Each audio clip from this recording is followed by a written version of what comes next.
கர்த்தருடைய நாமம் மகிமைப்படுவதாக. ஆண்டவராகிய இயேசு கிறிஸ்து இந்த நாளிலே நமக்கு ஜீவனை கொடுத்து ஆயுஸ் நாட்களை கூட்டி கொடுத்து அவருடைய வார்த்தை கேட்கும்படியாய் தேவன் பாராட்டின மகா பெரிய நன்மைக்காய் கிருபைக்காய் கொடான கொடி நன்றி செலுத்துவோம். இந்த நாளிலும் கூட கர்த்தர் நம்மளோடு கூட வெளிப்படுத்தி பேசுகிற வார்த்தை 2 சாமுவேல் 22ஆம் அதிகாரம் 19ஆம் வசனம் இப்படி சொல்லுகிறது. என் ஆபத்து நாளிலே எனக்கு எதிரிட்டு வந்தார்கள், கர்த்தரோ எனக்கு ஆதரவாயிருந்தார். என் அன்பு சகோதரனே சகோதரியே, இந்த சத்தத்தை கேட்டுக்கொண்டிருக்கிற அந்த வார்த்தையை விசுவாசிக்கிற ஒவ்வொருவருக்கும் கர்த்தர் வெளிப்படுத்துகிற காரியம், நானே உனக்கு ஆதரவாய் இருப்பேன், நானே உனக்கு ஆதரவாய் இருப்பேன் என்று சொல்லி இந்த நாளிலே கர்த்தர் வெளிப்படுத்தி பேசுகிறார்.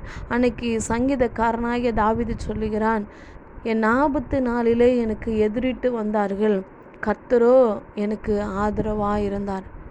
என் அன்பு சகோதரனே சகோதரியே, தாவீதினுடைய வாழ்க்கையில் சவுல் நிமித்தமாய் எத்தனையோ விதமான போராட்டங்கள், எத்தனையோ விதமான சூழ்நிலைகள், அவனை கொலை செய்ய நினைக்கிற அளவுக்கு போராட்டங்கள், பிரச்சனைகள் எல்லாம் வந்தாலும், எல்லாம் நேரிட்டாலும் அவனுக்கு ஆதரவாய் இருந்தவர் கர்த்தர் ஒருவர் மாத்திரமே. அதான் தாவீது சொல்கிறார், எனக்கு ஆபத்து நாளில் எனக்கு எதிரிட்டு வந்தாங்க, ஆனாலும் எனக்கு ஆதரவாக இருந்தவர் கர்த்தர் மாத்திரமே.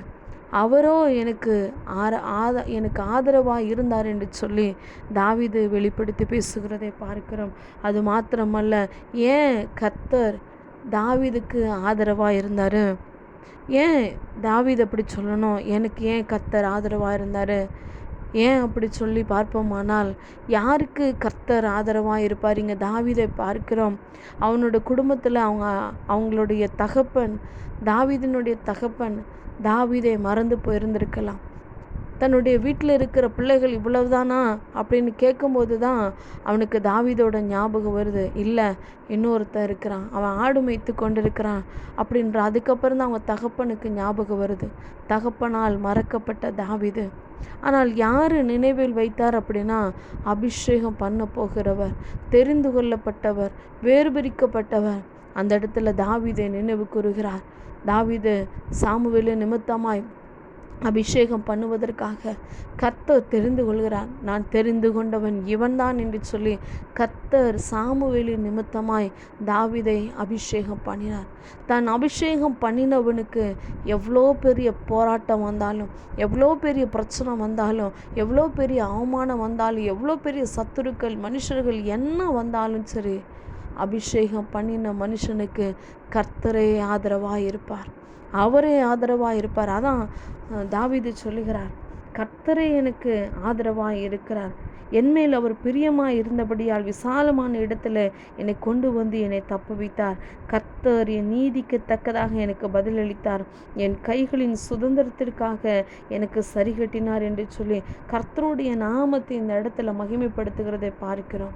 என் அன்பு சகோதரனே சகோதரியே, உங்களையும் என்னையும் கர்த்தர் தெரிந்து கொண்டிருக்கிறார்.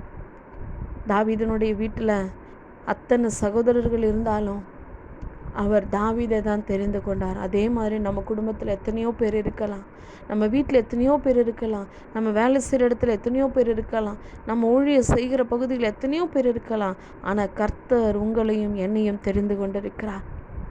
யார் தெரிந்து கொண்டாரோ அவர்களை அவர் அபிஷேகம் பண்ணுகிறவராக இருக்கிறார்.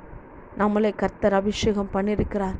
நம்மளுடைய வெறுமையான பாத்திரம் நிரம்பி வடியும்படியாக அவர் நம்மளை அபிஷேகம் பண்ணியிருக்கிறார். மூன்றாவது, தாவீதுக்கு ஆபத்து வந்த நேரத்தில், பிரச்சனை வந்த நேரத்தில் அவர் கேடகமாக இருந்தார், அவர் கோட்டையாக இருந்தார், அவர் அரணான அவர் கோட்டையும், அவருக்கு எல்லா விதமான உன்னதமானவர், அவர் மரபினில் அவரோட செட்டைகளில் அவர் மூடி பாதுகாக்கிறவராக இருந்தார். யாரை கர்த்தர் அபிஷேகம் பண்ணாரோ, யாரை தெரிந்து கொண்டாரோ அவர்களுக்கு ஆதரவாக இருக்கிறவர் மாத்திரம் அல்ல, அவர்களுக்கு எல்லாவற்றையும் செய்து முடிக்கிறவராய் இருக்கிறார் என்று சொல்லி பார்க்கிற எல்லா சூழ்நிலையிலும் கர்த்தர் தாவீதோடு கூட இருந்தார். கர்த்தர் அவனோடு கூட இருக்கிறார் என்று சொல்லி வேதத்தில் அவனை குறித்து சொல்லப்படுகிறதை பார்க்கிறோம். கர்த்தர் தாவீதோடு கூட இருந்தார். இந்த நாளிலும் கூட நமக்கு வருகிற போராட்டம், பிரச்சனை, ஊழியத்தின் பாதையில், இல்லை நம்ம வேலை செய்கிற இடங்களில், நம்மளோட குடும்பத்தின் சூழ்நிலை, எல்லா காரியத்திலும் கர்த்தர் நமக்கு ஆதரவாக இருப்பார். ஆமென்.